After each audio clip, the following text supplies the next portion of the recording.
मेरी भाषा हिंदी भाषा परिवार में आप सभी प्यारे विद्यार्थियों का एक बार फिर से स्वागत है। आज के इस वीडियो में हम हल करने वाले हैं हमारा आंकलन कार्यपत्रक 3। आंकलन को ही हम मूल्यांकन भी कह सकते हैं। इससे पहले जो आपको कार्यपत्रक मिले हैं उसके आगे लिखा था मूल्यांकन कार्यपत्रक या फिर आंकलन कार्यपत्रक, जो कि आपको मिला है 21 अगस्त 2021 को। और ये जो हमारा मूल्यांकन कार्यपत्रक है, आंकलन कार्यपत्रक है, ये अपठित गद्यांश के ऊपर आधारित है। यहाँ पर आपके जितने भी प्रश्न दिए गए हैं सभी बहुवैकल्पिक है, मल्टीपल चॉइस क्वेश्चंस हैं। और सबसे पहले हमें अपने इस गद्यांश को पढ़ना होगा, समझना होगा। समझने के बाद, पढ़ने के बाद जितने भी प्रश्न यहाँ से पूछे गए हैं बड़ी आसानी से हम उनका हल कर सकते हैं। आइए इस गद्यांश को पढ़ते हैं, समझते हैं क्या कहानी, किस तरह की बातें इसमें बताई गई है। निम्नलिखित गद्यांश को पढ़कर नीचे पूछे गए प्रश्नों के सही विकल्प, आपको सही विकल्प का चुनाव करना है। कुल 4 विकल्प आपके पास होंगे, लेकिन 4 में से सिर्फ एक सही विकल्प होगा। सबसे सही विकल्प के साथ आपको जाना है कि सम्मुख बने गोलों को पेंसिल या पेन से भरिए। तो इनके सामने जो विकल्प है, इनके सामने गोले दिए गए हैं और गोलों को आपने पेन या पेंसिल से भरना है। आइए पहले गद्यांश को पढ़ लेते हैं, समझ लेते हैं। हमें जरा सी असफलता मिलती है और हम घबरा जाते हैं। असफलता किसको पसंद होती है? किसी को भी पसंद नहीं होती। जब भी हम कोई कार्य करते हैं तो हम उम्मीद या आशा में रहते हैं कि इस कार्य का परिणाम हमें सफल बना देगा, लेकिन जैसे ही हमें असफलता मिलती है, हम कामयाब नहीं होते हैं तो हम घबरा जाते हैं, दुखी हो जाते हैं।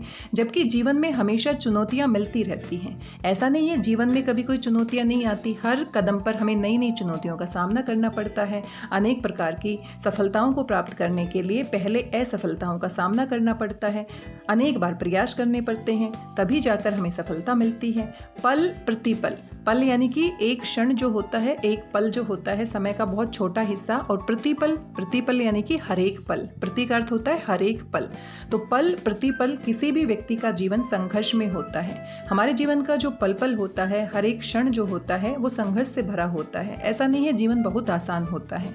जो संघर्ष से निकल कर आता है वह एक सुखद परिणाम पाता है, और जो व्यक्ति संघर्ष करते हुए आगे बढ़ता है उसका जो परिणाम होता है वो सुख देने वाला होता है, उसको सफलता की ओर ले जाने वाला होता है। उसे हमेशा अपने कार्य करते समय लगता है कि वह अवश्य सफल होगा, क्योंकि संघर्ष जो है, कोशिश जो है, कोशिश करने वालों की कभी हार नहीं होती, संघर्ष करने वालों को कभी असफलता नहीं मिलती। जो लोग संघर्ष करते हैं एक ना एक दिन जरूर अवश्य सफल हो जाते हैं। अगर ऐसा नहीं होता तो दशरथ मांझी जैसा व्यक्ति पहाड़ का सीना नहीं चीर पाता। तो यहाँ पर आप देख सकते हैं जो हमारा गद्यांश है वो दशरथ मांझी के संघर्ष की ओर इशारा कर रहा है। दशरथ मांझी का नाम आप सभी जानते हैं। कक्षा 8 की जो NCERT की पाठ्य पुस्तक है वसंत, उसमें भी आपने ये पाठ पढ़ा होगा। ये सिर्फ पढ़ने के लिए था, यहाँ से परीक्षा में प्रश्न नहीं पूछे जाते थे। पहाड़ से ऊंचा आदमी, आपने ये कहानी जरूर पढ़ी होगी। और कहानी अगर आपने पहले से ही पढ़ी है तो हमारे लिए आसान होता है उनकी जीवन के बारे में जानना और इस गद्यांश को समझना।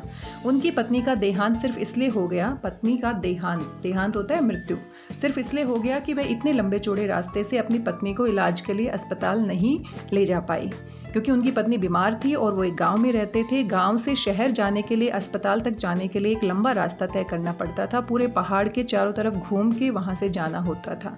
और हालांकि गांव में सुविधाएं होती नहीं है, कच्ची सड़क होती हैं, पक्के रास्ते नहीं होते हैं। और उस पहाड़ के बीचों बीच अगर सड़क बना दी जाती तो शायद बहुत ही कम समय में कोई भी बीमार व्यक्ति अस्पताल तक पहुँच सकता था। उनकी पत्नी की मृत्यु का यही कारण था कि वो बहुत लंबे रास्ते से अपनी पत्नी को इलाज के लिए अस्पताल लेके गए, और जब तक वो पहुंचे तब तक उनकी पत्नी की मृत्यु हो चुकी थी। उन्होंने प्रकृति तक को चुनौती दे दी, पहाड़ का सीना चीरकर रास्ता बना दिया। और दशरथ मांझी अपनी पत्नी के देहांत के दुख को भूल नहीं सके और उन्होंने इसको सकारात्मक तरीके से लिया। वो चाहते तो कुछ नहीं करते, शोक मनाते, दुखी रहते, लेकिन उन्होंने सोचा कि अगर मेरी पत्नी की मृत्यु हुई है, जिस परिस्थितियों से मैं गुजर रहा हूँ ऐसा न जाने कितने लोगों के साथ होता है। अगर यहाँ रास्ता सीधा होता, इस पहाड़ के बीचों बीच रास्ता होता, तो शायद बहुत सारे मरीज बहुत ही कम समय में अस्पताल तक पहुँच पाते और सही इलाज की वजह से उनकी जान बच सकती थी।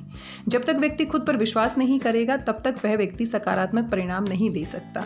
कहा भी गया है जो खुद अपनी मदद करते हैं ईश्वर भी उनकी मदद करता है। जब तक हमें खुद पर विश्वास नहीं होगा तब तक दूसरा व्यक्ति हम पर विश्वास नहीं कर सकता, और जो व्यक्ति खुद पर विश्वास नहीं करेगा तब तक वो सकारात्मक परिणाम भी नहीं दे सकता। जिस दिन हम कांटों के बीच चलना सीख जाएंगे, कांटे जो होते हैं यहाँ पर विपरीत परिस्थितियों के प्रतीक हैं, उसी दिन हमें ये एहसास होने लगेगा कि जिंदगी का असली रास्ता तो यही है। जो संघर्ष है, जो दुख है, वो कभी भी हमारे जीवन में बाधक नहीं होते, बल्कि संघर्षों को पार करके, दुखों को पार करके एक व्यक्ति सच्चे सोने की तरह, कुंदन की तरह निखर कर सामने आता है। जब तक हमारी ज़िंदगी में चुनौती नहीं होगी, उस चुनौती को हम स्वीकार नहीं करेंगे, जब तक हम हारने, जीतने, गिरने की बात अपने जीवन में नहीं होने देंगे। चुनौतियों को स्वीकार करना, संघर्ष को स्वीकार करना ही हमारे जीवन का एक ऐसा गुण है जिससे हम आगे बढ़ सकते हैं, सफल हो सकते हैं। जब तक हम हारने, जीतने, गिरने की बात अपने जीवन में नहीं करेंगे, अगर हमें सफल होना है तो हम हार भी सकते हैं, बीच में जीत भी सकते हैं, गिर भी सकते हैं रास्तों में, कांटों के बीच चलते चलते। जब तक हम इन सब की बात नहीं करेंगे तो जीवन में आगे नहीं बढ़ सकते। तब तक हम जीतेंगे, उठेंगे के भाव अपने अंदर नहीं ला पाएंगे। तो जो हारता है वही एक दिन जीतता भी है, जो गिरता है वही एक दिन उठकर सबके सामने खड़ा हो जाता है। इसलिए हम सभी का जीवन संघर्षों से भरा हुआ है। संघर्षों से हमें कभी पीछे नहीं हटना चाहिए। जो संघर्ष करता है वो सफल अवश्य होता है। ये हमारा गद्यांश था, काफ़ी आसान था। आशा करती हूँ पूरी तरह से आपको बात समझ में आ गई है। और अगर सारी बातें हमें समझ में आ जाती हैं तो प्रश्नों के उत्तर देना हमारे लिए बड़ा आसान हो जाता है। आप यहाँ पर देख सकते हैं, यहाँ पर कुल 10 प्रश्न पूछे गए हैं जो कि बहुवैकल्पिक हैं। 4 विकल्प हमारे पास दिए गए हैं, चारों में से एक सही विकल्प है। सबसे पहला प्रश्न है, पहाड़ का सीना चीरकर रास्ता किसने बनाया? बड़ा ही आसान प्रश्न है, बिना विकल्प देखे आप इनका उत्तर दे सकते हैं। गद्यांश में बात की गई है दशरथ मांझी की। दशरथ मांझी ने अपनी पत्नी की मृत्यु के बाद पहाड़ का सीना चीरकर रास्ता बनाया था। पहला ही विकल्प हमारा क्या है? सही है। दूसरा प्रश्न है, सकारात्मक परिणाम देने के लिए व्यक्ति को क्या करना होगा? अगर हमें सकारात्मक परिणाम चाहिए तो हमें खुद पर विश्वास करना होगा। सी विकल्प हमारा सही है। मित्र पर विश्वास, मित्र कब तक हमारा साथ देगा? भाई पर विश्वास, भाई भी कभी कभी धोखा दे देते हैं। पिता पर विश्वास, पिता के सहारे भी हम पूरा जीवन नहीं बिता सकते। तो खुद पर विश्वास करना ही हमें सकारात्मक परिणाम की ओर लेकर जाता है। तो यहाँ पर सी विकल्प हमारा सही है। अगला प्रश्न है, एक दशरथ मांझी की पत्नी का देहांत किस कारण हो गया? किस कारण से हो गया? रास्ता न होने के कारण, पता न चलने से, ध्यान न देने से, धन न होने से। तो ये भी आसान है, पहला ही विकल्प सही है। रास्ता बहुत लंबा था और इतने लंबे रास्ते से अस्पताल तक पहुंचने तक उनकी मृत्यु हो चुकी थी, उनका इलाज नहीं हुआ था, इसलिए रास्ता न होने की वजह से दशरथ मांझी की पत्नी का देहांत हो गया। हम किससे घबरा जाते हैं? हम किससे घबरा जाते हैं? असफलता से। पहली ही पंक्ति हमारी थी, हम किससे घबरा जाते हैं? असफलता से। तो हम अगर सफल होना चाहते हैं तो असफलताओं से घबराने की आवश्यकता नहीं है। असफलता, असफलता, असफलता और आखिरकार असफलताओं का सामना करते हुए हम सफल जरूर हो जाते हैं। तो यहाँ पर भी सी विकल्प हमारा क्या है? सही है। अगला प्रश्न है, असफल शब्द का विलोम शब्द होगा। असफल का विलोम पूछा है, विपरीत अर्थ वाला शब्द पूछा है, तो ये भी बड़ा ही आसान है। सफल, असफल, पहला ही विकल्प क्या है? सही है। सफल, असफल, ए विकल्प सही है। प्रतिपल शब्द में उपसर्ग और मूल शब्द अलग अलग होंगे। आपकी जो व्याकरण है, व्याकरण में भी आप उपसर्ग प्रत्यय पढ़ते हैं और उपसर्ग प्रत्यय से भी परीक्षाओं में प्रश्न पूछे जाते हैं।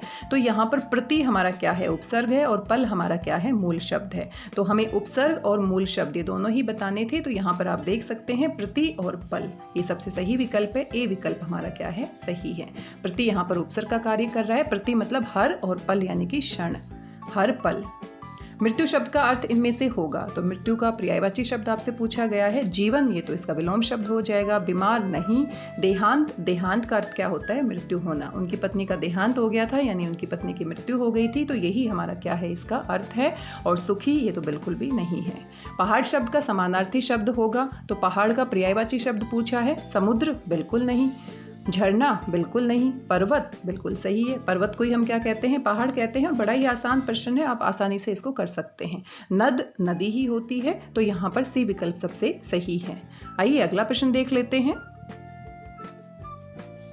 इन शब्दों में से तत्सम शब्द चुनकर लिखिए। तत्सम शब्द क्या होते हैं? जो शब्द सीधे संस्कृत भाषा से हिंदी में प्रयोग किए जाते हैं उनको हम तत्सम कहते हैं, और रूप परिवर्तन के बाद जब हिंदी में आते हैं तो उनको हम तद्भव कहते हैं। तो यहाँ पर कुछ शब्द दिए गए हैं, हमें पहचानना है कौन सा संस्कृत का शब्द है जो ऐसे के ऐसे हिंदी भाषा में प्रयोग किया जाता है।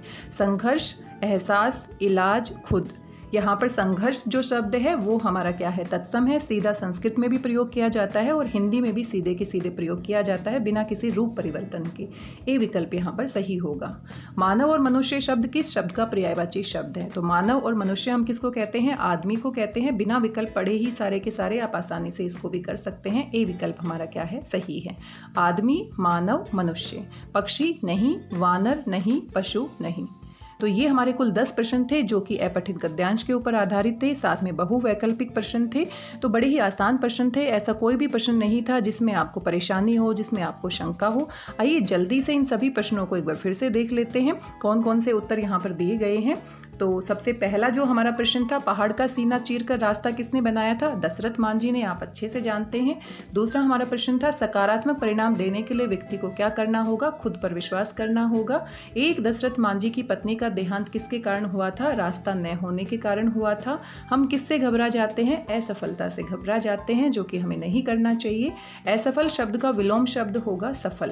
बड़े ही आसान प्रश्न है, आइए आगे देख लेते हैं। प्रतिपल शब्द में उपसर्ग और मूल शब्द अलग होंगे।